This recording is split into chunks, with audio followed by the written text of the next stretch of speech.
Hi hello அனைவருக்குமே வணக்கம். So இந்த வீடியோவில் நம்ம எதை பற்றி பார்க்க போகிறோம் அப்படின்னு பார்த்தீங்கன்னா, தமிழகம் முழுவதுமே பார்த்தீங்கன்னா கூட்டுறவு வங்கி மூலமாக வாங்கியிருக்கக்கூடிய நகைக்கடன் மற்றும் வீட்டுக்கடன், விவசாய கடன் வங்கி மூலமாக வாங்கியிருக்கக்கூடிய அனைத்து கடன்களையும் தள்ளுபடி அறிவிப்பு வெளியாக போகுது அப்படின்ற மாதிரி தான் இப்போ அஃபீஷியலாகவே தகவல் வெளியாகி வந்திருக்கு. 15/3/2025 மேலே பார்த்தீங்கன்னா இந்த அறிவிப்பு வரும் அப்படின்ற மாதிரி தகவல் வெளியாக இருக்குது. வருகின்ற சட்டமன்ற தேர்தலுக்குள்ளே பார்த்தீங்கன்னா நம்மளுக்கு இந்த விவசாய கடன், பயிர்க்கடன், நகைக்கடன்லாம் தள்ளுபடி வருமா அப்படின்ற மாதிரி நிறைய பேர் எதிர்பார்த்துட்டு இருந்திருக்கக்கூடிய நிலையை தான் இப்போ கூட்டுறவு வங்கி மூலமாக வாங்கியிருக்கக்கூடிய நகைக்கடன், பயிர்க்கடனெல்லாம் பார்த்தீங்கன்னா தள்ளுபடி அறிவிப்பு வரப்போகுது அப்படின்ற மாதிரி தான் தகவல் வெளியாக இருக்குது. இதை பற்றி இந்த வீடியோவில் நம்ம முழுமையாக பார்க்கலாம். அதுக்கு முன்னாடி நம்ம சேனலுக்கு இப்போ தான் நீங்கள் முதல் முறையாக வந்திருக்கீங்க அப்படின்னா மறக்காமல் நம்மளுடைய சேனலை சப்ஸ்கிரைப் பண்ணி சப்போர்ட் பண்ணுங்கள். வாங்க வீடியோக்குள்ளே போகலாம். பார்த்தீங்கன்னா இப்போ சட்டமன்ற தேர்தல் வரப்போகுது இல்லையா? 2027 சட்டமன்ற தேர்தலில் வரப்போகுது.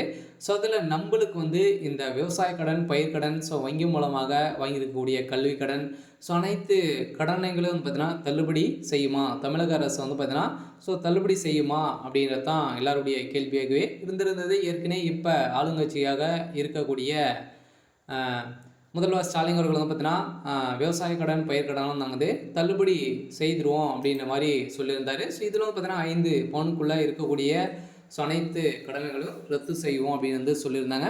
இதை தொடர்ந்து ஒரு சில பேருக்கு தான் ரத்து செஞ்சுருந்தாங்க. இப்போ இனிமேல் விவசாய கடனை தள்ளுபடியே செய்யலை. எப்போ தள்ளுபடி அப்படின்னு தான் அண்ணாமலை அவர்கள் கேட்ட கேள்வியால் இப்போ அதிரடியாக வருகின்ற 15ஆம் தேதி பார்த்தீங்கன்னா இந்த தள்ளுபடி அறிவிப்பு யார் யாருக்கு கிடைக்கும் அப்படின்ற மாதிரி லிஸ்ட்டு எடுத்திருக்கிறதாக ஒரு தகவல் வெளியாக இருக்குது. பார்த்தீங்கன்னா நீங்கள் கூட்டுறவு வங்கி மூலமாக நீங்கள் வாங்கியிருக்கக்கூடிய கடன்களை பார்த்தீங்கன்னா தள்ளுபடி அறிவிப்பு வருது அப்படின்ற மாதிரி தான் சொல்லியிருக்காங்க. பார்த்தீங்கன்னா 2026 இந்த நகைக்கடன், பயிர்க்கடன், விவசாய கடன்லாம் பார்த்தீங்கன்னா தள்ளுபடி அறிவிப்பு வரப்போகுது.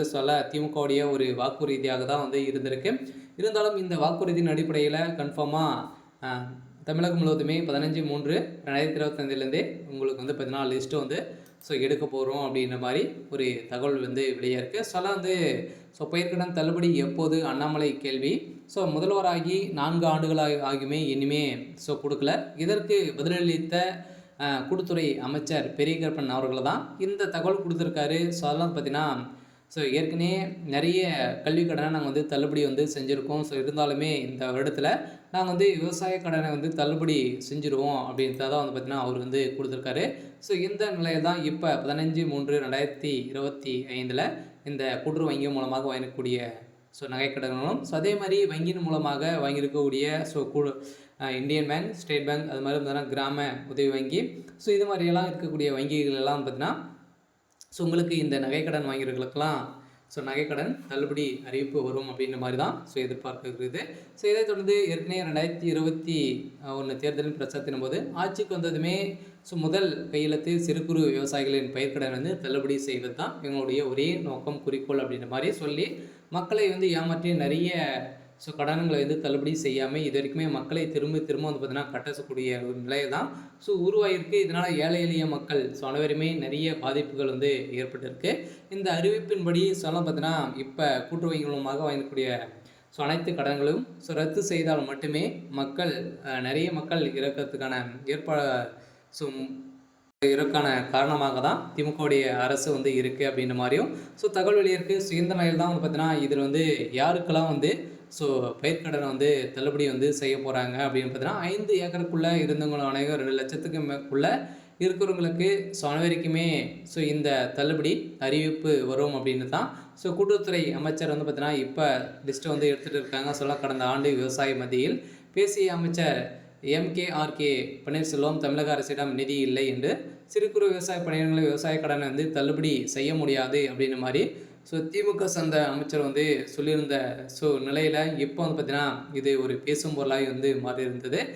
இந்த வாக்குறுதிகள் கொடுத்து திமுக தேர்தல் அறிக்கையில் வாக்குறுதிகள் எண் 33 கொடுக்க சிறு குறு விவசாயிகள் பயிர்க்கடன்கள் தள்ளுபடி செய்யப்படும் என்று வாக்களித்து இருந்த நிலையில் இனிமேல் தள்ளுபடி வந்து செய்யலை. இந்த தள்ளுபடி செய்யாத இருந்த நிலையில் தான் இப்போ அதிரடியாக நீதிமன்றத்தில் வழக்கு பதிவு வந்து செய்து இப்போ வந்து பார்த்தீங்கன்னா 15/3 அன்று வந்து பார்த்தீங்கன்னா இந்த இதுக்கான லிஸ்ட்டு வந்து கணக்கு எடுக்க போகிறோம் அப்படின்னு தான் வந்து சொல்லியிருக்காங்க. கணக்கு எடுத்துட்டாங்க அப்படின்னா வருகின்ற சட்டமன்றத்தில் கன்ஃபார்மாக நம்ம வாங்கியிருக்கக்கூடிய நகைக்கடன் மற்றும் பயிர்க்கடன்லாம் வந்து தள்ளுபடி அறிவிப்பு வரப்போகுது. இது யாருக்கெல்லாம் கிடைக்கும் அப்படின்னா இதை பொறுத்தளவுக்கு வந்து பார்த்திங்கன்னா 5 பவுனுக்குள்ளே நீங்கள் நகை வைத்திருந்தீங்க அப்படின்னா அவங்களுக்கும் கிடைக்கும். அதே மாதிரி வங்கி கடன்களும் வந்து பார்த்திங்கன்னா வங்கிகள் மூலமாக நீங்கள் வந்து கண்ணாரா வங்கி, அதே மாதிரி இந்தியன் பேங்க், ஸ்டேட் பேங்க், கிராம வங்கி, இது மூலமாக நீங்கள் வாங்கியிருந்தீங்க அப்படின்னா இந்த கடன்களும் தள்ளுபடி செய்யப்படும். அதே பர்சனல் லோன் வாங்கியிருந்தீங்க அப்படின்னா கல்வி கடனுக்காக நீங்கள் வாங்கியிருந்தீங்க அப்படின்னா உங்களுக்கு தள்ளுபடி அறிவிப்பு வரும் அப்படின்ற மாதிரி தான் கூட்டுத்துறை அமைச்சர் பெரியகருப்பன் அவர்கள் வந்து சொல்லியிருக்காரு. இதே மாதிரி நிறைய பிரச்சனைகள் வந்து இப்போ போயிட்டு இருக்கு. இந்த நிலையில் தான் வந்து பார்த்தீங்கன்னா சமீப காலத்தில் கல்வி கடனை வந்து ரத்து செய்தாங்க இல்லையா. நிறைய பேர் வந்து கல்வி கடனுக்கு வந்து கட்டாமல் நிறைய பேர் இறந்துருந்தாங்க. அவங்களுக்கெல்லாம் கல்வி கடனை வந்து இப்போ திமுகவுடைய கல்வி கடன் தள்ளுபடி என்ற வாக்குறுதிகளை நம்பி நிறைய பேர் ஓட்டுகளை வந்து போட்டோம். இப்போ வந்து பார்த்தீங்கன்னா தள்ளுபடி இப்போ தான் அவங்களாம் முடியாத நிலைக்கு இறந்தவர்களுடைய நிலை வந்து நிறைய கோடி 300 கோடிக்கு மேலே வந்து இருந்தது. இதை தான் இப்போ தள்ளுபடி செய்திருந்தாங்க. இப்போ 2025 பட்ஜெட்டில் இந்த விவசாய கடன் தள்ளுபடி செய்ய போகிறோம் அப்படின்ற மாதிரி சொல்லியிருக்கு. இருந்தாலுமே வருகின்ற சட்டமன்ற தேர்தலில் 2026 தள்ளுபடி அறிவிப்பு வருமா அப்படின்னா கன்ஃபார்மாக அறிவிப்பு வரத்துக்கான அனைத்து ஏற்பாடுகளுமே தான் வந்து நடந்திருக்கு. விவசாய கடன் வாங்கியவர்களுக்கு அனைவருக்குமே ஒரு மகிழ்ச்சிகரமான ஒரு அறிவிப்பாக தான் வந்து வெளியே இருக்குது. இந்த அறிவிப்பின்படி விவசாய கடன் மற்றும் நகைக்கடன் வாங்கியவர்களுக்காம் ஒரு சூப்பரான அப்டேட்டாக இருக்குது. இருந்தாலும் இதை இப்போ ஒரு ரிசர்வ் பேங்க் வந்து பார்த்திங்கன்னா ஒரு அப்டேட் வந்து கொடுத்துருக்காங்க. என்ன அப்படின்னா நகைக்கடன் நீங்கள் வந்து வாங்குறீங்க அப்படின்னா மீண்டும் வட்டி மற்றும் அசலெல்லாம் கட்டி மீண்டும் அதே நாட்களில் அதே நகையை வந்து வைக்க முடியாது. மறுநாள் தான் நீங்கள் வைக்க வேண்டும் அப்படின்ற மாதிரி ஒரு புதிய விதிமுறையை தான் வந்து கொண்டு வந்திருக்காங்க. இந்த நிலையில் தான் வந்து பார்த்திங்கன்னா ஏழை எளிய மக்கள் அனைவருமே அவதிப்பட அளவிற்கு தான் இப்போ வந்து வச்சுருக்காங்க. பேங்க் மூலமாக பேங்க்கு தான் வந்து பார்த்திங்கன்னா பிழைக்கக்கூடிய நிலை வந்து வச்சுருக்காங்க. இருந்தாலுமே ஏழை எளிய மக்களுக்கு அனைவருக்குமே ஒரு கேள்விக்குறியாகவே மாற்றக்கூடிய நிலைக்கு தான் இப்போ மாற்றப்பட்டிருக்காங்க. தமிழகம் முழுவதுமே இந்த கடன் வாங்கியவர்களுக்கெல்லாம் வந்து பார்த்திங்கன்னா ஒரு தள்ளுபடி எப்போ அப்படின்னு தான் ஒரு எதிர்பார்ப்பு இருக்குது. அந்த எதிர்பார்ப்பு 15ஆம் தேதிக்கு மேலே என்ன அறிவிப்பு வெளியிட போகிறாங்க அப்படின்றத வெயிட் பண்ணி பார்க்கலாம். இது மாதிரி அறிவிப்புகளாம் நீங்கள் வந்து தெரிஞ்சுக்கணும் அப்படின்னா வருகின்ற சட்டமன்றத்துக்குள்ளே நிறைய அறிவிப்புகளாம் வந்து வரப்போகுது. இது மாதிரி அறிவிப்புகளாம் தெரிஞ்சுக்கணும் அப்படின்னா நம்மளுடைய சேனலை மறக்காமல் சப்ஸ்கிரைப் பண்ணிக்கோங்க. தேங்க்யூ.